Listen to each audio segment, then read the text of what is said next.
Assalamualaikum warahmatullahi wabarakatuh. Perkenalkan, nama saya Latifah Zahra Rahmadani.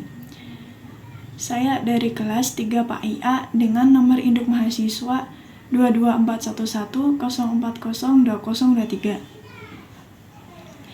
Di sini saya akan menjawab pertanyaan atau soal dari UAS ulangan akhir semester pada mata kuliah Sumber Belajar PAI berbasis multimedia yang diampu oleh Bapak Muhammad Nur Halim MPD.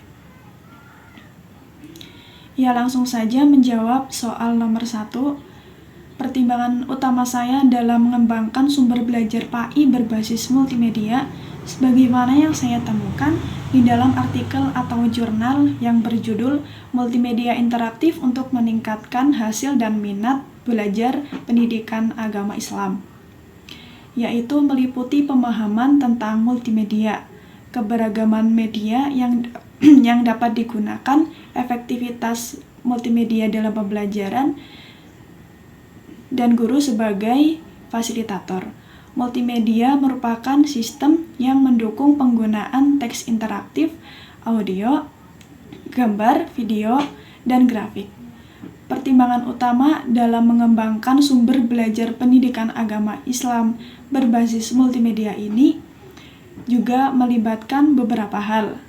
Di antaranya yaitu perlunya memastikan konten multimedia mencakup aspek-aspek penting dari mata pelajaran PAI dan sesuai dengan kurikulum yang berlaku. Adanya interaktivitas atau elemen-elemen interaktif untuk meningkatkan keterlibatan siswa seperti kuis interaktif, simulasi, atau kegiatan diskusi online.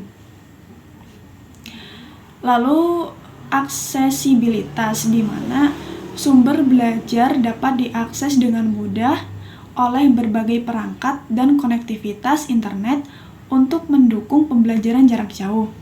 Sebagai guru PAI, saya juga harus menyesuaikan tingkat kesulitan dan pembelajaran sesuai dengan kebutuhan dan karakteristik siswa. Selanjutnya, mempertimbangkan kualitas multimedia seperti kualitas audio, visual, dan animasi multimedia yang memadai agar dapat memberikan pengalaman pembelajaran yang efektif.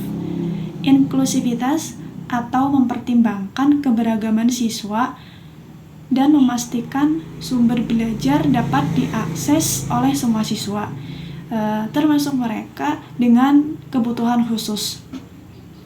Kita juga perlu menyertakan mekanisme pemantauan dan evaluasi untuk mengukur efektivitas sumber belajar multimedia,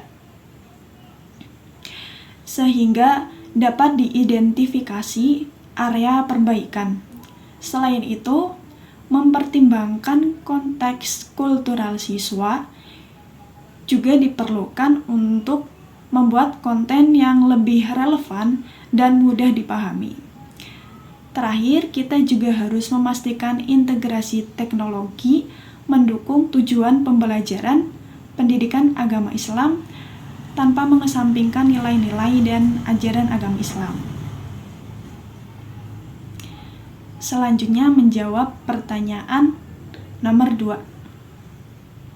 Sumber belajar berbasis multimedia yang akan saya kembangkan sebagai guru PAI pada pembelajaran fikih, SKI, dan akidah akhlak bisa bervariasi dilihat dari kebutuhannya. Untuk pembelajaran fikih, dan saya akan mengambil tema atau capaian pembelajaran yaitu mengenai materi haji dan umroh. Sumber belajar berbasis multimedia yang akan saya gunakan yaitu meliputi video pembelajaran dari YouTube, di mana video tersebut berisi tentang penjelasan mengenai haji dan umroh, serta video yang berisi tata cara atau rukun haji dan umroh, sehingga dengan melihat video tersebut diharapkan siswa dapat memahami materi dan dapat pula dipraktekannya seperti manasik haji. Saya juga akan menggunakan PowerPoint yang nantinya akan ditampilkan melalui LCD atau layar proyektor untuk memudahkan siswa merangkum poin-poin materi serta untuk memudahkan saya dalam menyampaikan materi kepada siswa. Terakhir, saya akan menggunakan situs AI Quizzes yang di dalamnya terdapat latihan soal mengenai haji dan umroh untuk mengukur pemahaman siswa. Selanjutnya, untuk pembelajaran SKI, saya akan mengambil tema mengenai kisah para nabi untuk jenjang SD atau MI dengan menggunakan media aplikasi yang bernama Kabi atau kisah para nabi.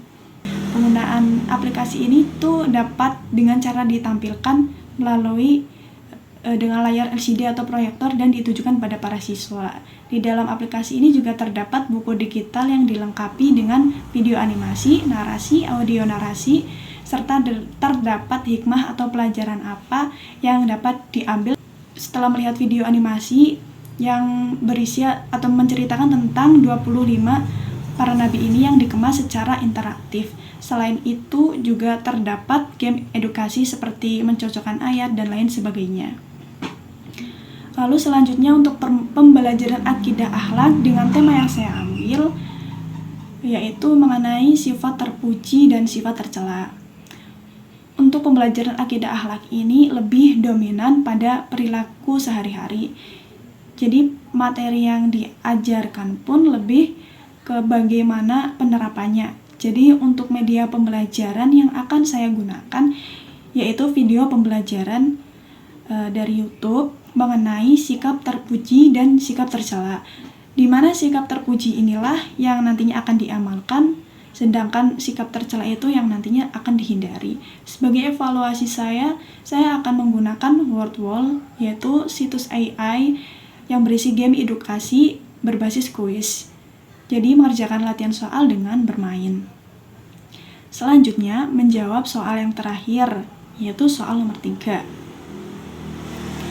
Teknologi artificial intelligence atau kecerdasan buatan sebenarnya adalah cabang dari ilmu komputer yang berfokus pada pembuatan mesin dan sistem yang dapat bekerja dan berpikir seperti bahasa manusia. Kemampuan AI berasal dari kombinasi sistem algoritma dan teknik seperti machine learning, deep learning, dan natural language processing untuk membuat program yang dapat mengambil keputusan, memahami bahasa, dan melakukan tugas tanpa bantuan manusia. Jadi secara sederhana, artificial intelligence juga dikatakan sebagai simulasi dari kecerdasan manusia yang diproses oleh sebuah mesin dengan bantuan teknologi atau kecerdasan buatan. Adapun karakteristik AI yaitu kemampuan untuk merasionalisasi dan membantu tindakan yang memiliki peluang yang terbaik untuk mencapai tujuan yang tertentu. Kecerdasan buatan ini dapat meniru kognisi manusia dan menjawab beberapa pertanyaan dasar baik melalui masukan audio atau tekstual. Lalu selanjutnya mengotomatiskan tugas sederhana dan berulang. Hal ini memungkinkan komputer untuk memahami bahasa manusia dalam bentuk teks atau kata-kata yang diucapkan dan memahaminya sebagaimana bahasa manusia. Pengertian AI dan karakteristik AI diambil dari artikel atau jurnal yang berjudul Artificial Intelligence untuk Pemula. Lalu pendapat saya tentang penggunaan AI ini dalam pengembangan sumber belajar dan pembelajaran memiliki potensi besar untuk meningkatkan adaptabilitas kurikulum, memberikan umpan balik personal dan memfasilitasi pembelajaran yang disesuaikan dengan kebutuhan individual siswa, yang dimana dapat membantu meningkatkan efisiensi pembelajaran dan memberikan pengalaman pembelajaran yang lebih efektif. Dan dengan menggunakan AI dalam pembelajaran sangatlah memudahkan guru dalam menyampaikan materi pelajarannya. serta agar menghidupkan suasana agar tidak monoton.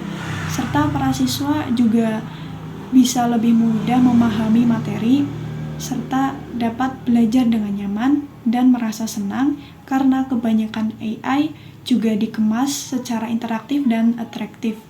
Namun, juga perlu diingat untuk memastikan bahwa penggunaan teknologi atau AI dalam pembelajaran ini diintegrasikan dengan bijak dan diperhatikan aspek-aspek keamanan data. Sekian dari saya, kurang lebihnya mohon maaf. Wassalamualaikum warahmatullahi wabarakatuh.